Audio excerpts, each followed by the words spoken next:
امریکہ نے اپنے شہریوں کو فوری طور پر مشرق وسطی کے 14 ممالک سے نکلنے کی ہدایت کر دی۔ امریکی اسٹیٹ ڈپارٹمنٹ کی طرف سے جاری کی جانے والی ایڈوائزری میں کہا گیا کہ بحرین، مصر، ایران، عراق، اسرائیل بشمول مغربی کنارے اور غزہ، اردن، کویت، لبنان، عمان، قطر، سعودی عرب، شام، متحدہ عرب امارات اور یمن میں موجود امریکی حفاظتی مسائل کی وجہ سے فوراً اپنے طور پر نکل جائیں۔ دوسری جانب کینیڈین حکومت نے بھی اپنے شہریوں کو فوری طور پر دبئی چھوڑنے کی ہدایت کی۔ کینیڈین حکومت کا کہنا ہے کہ خصوصی پروازوں کا انتظار نہ کریں، زمینی راستے سے سعودی عرب یا سلطنت عمان پہنچیں۔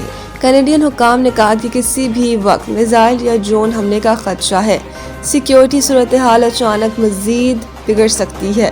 شہری فوجی تنصیبات اور حساس مقامات سے دور رہیں۔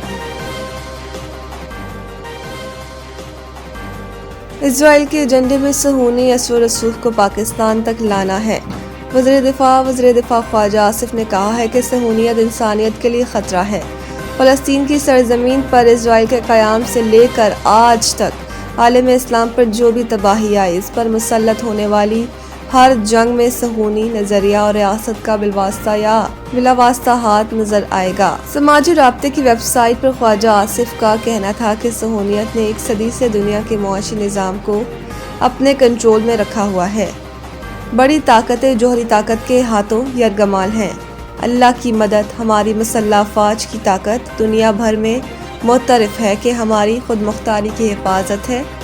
انہوں نے کہا کہ اللہ تعالیٰ ان تمام لوگوں پر اپنی رحمتیں نازل فرمائے جنہوں نے ہمیں اپنی طاقت بنانے میں کردار ادا کیا، جس نے ایٹمی تجربات کیے اور دنیا کو یہ باور کرایا کہ ہم ایک ایٹمی طاقت ہیں۔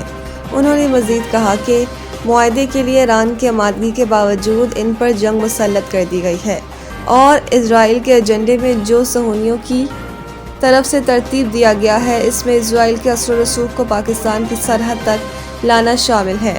انہوں نے کہا کہ اللہ عالم اسلام کو اتفاق اور اپنے دشمنوں کو پہچاننے کی توفیق عطا فرمائے۔ فلسطین آزاد ہو، ہمارا وطن قیامت تک مضبوط اور سلامت رہے، ہمارے مٹی کے محافظ اس کے سائے میں رہیں۔ اللہ تعالیٰ ان کا حامی و ناصر ہو، آمین۔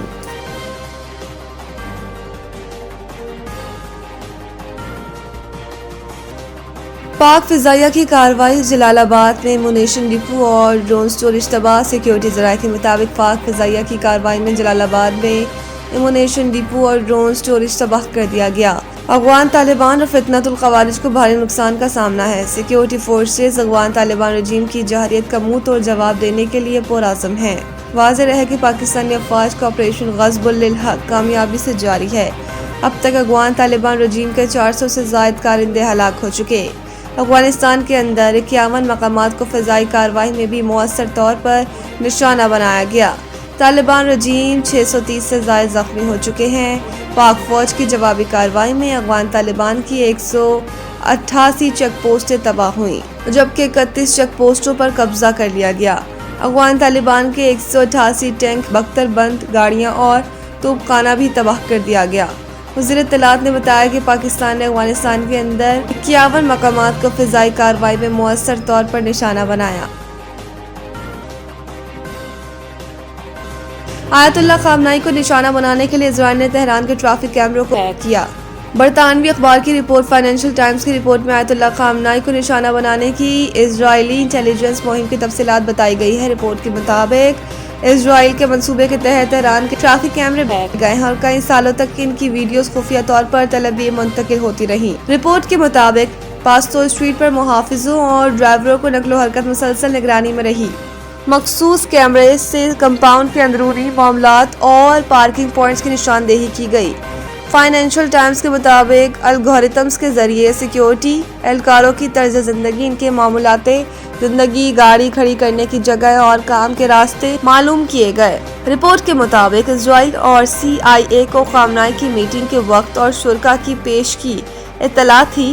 رپورٹ میں دعویٰ کیا گیا کہ حملے کے وقت موبائل ٹاورز جزوی طور پر غیر فعال ہو گئے، جس کے باعث حفاظتی عملہ ممکنہ وارننگ سے محروم رہا۔ T20 ورلڈ کپ سے باہر ہونے پر علیم ڈار پی سی بی سلیکشن کمیٹی سے مستعفی۔ اندرونی کہانی سامنے آ گئی۔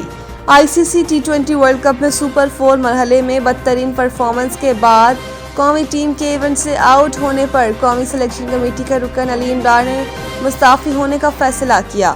ذرائع کے مطابق سلیکشن کمیٹی میں مصباح الحق بھی خاموش ہے اور عاقب جاوید کوچ مائک ہیسن کی ہر بات میں ہاں ملاتے ہیں۔ انتہائی قریبی ذرائع کا کہنا ہے کہ علیم ڈار کا شکوہ ہے کہ سلیکٹرز پاکستان کے بہترین 20 کھلاڑیوں کا اعلان کرتے ہیں، پھر کپتان اور کوچ غلط 15 کا انتخاب کرتے ہیں اور پھر پلئنگ 11 میں بھی غلط منتخب کی جاتی ہے۔ سلیکٹرز تو صرف تنقید کے لیے رہ جاتے ہیں۔ آئی سی سی T20 ورلڈ کپ میں علیم ڈار نے سابق کپتان بابر اعظم اور آل راؤنڈر شاداب خان کی بنا پرفارمنس اسکواڈ میں شمولیت پر تحفظات کا اظہار کیا۔